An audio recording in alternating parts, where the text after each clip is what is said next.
अस्सलामुअलैकुम नाजरीन, weather update के साथ आपकी खिदमत में हाजिर हुए हैं। आपको बताते चलें, इंतहाई बड़ी और अहम खबर आप सब जानते हैं। मुल्क भर में इंतहाई खतरनाक तरीन बारिशी सिलसिला जारी है, जिसने इंतहाई और बड़े पैमाने पर तबाही मचा रखी है। कराची में इस वक्त तबाही शुरू हो चुकी है, सैलाबी सूरत हाल है। और आपको बताते चलें कि पाकिस्तान के मुख्तलिफ इलाकों में नदी नालियों में तुगयानी है। तो आपको मुकम्मल तफसील के साथ आगाह करते हैं ये बारिशी सिलसिला कब खत्म होगा। तो उससे पहले वीडियो को लाइक और चैनल को सब्सक्राइब लाजमी कर दें, ताकि आपको हमारी नई वीडियो सबसे पहले मिलते रहे।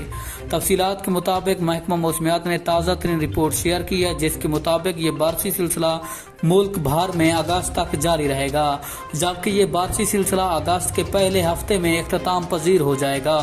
लेकिन अभी इसने शदीद और ख़तरनाक तरीन बारिश बरसानी है, और आप जानते हैं कि शदीद और ख़तरनाक तरीन बारिशें मुल्क भर में हो रही हैं।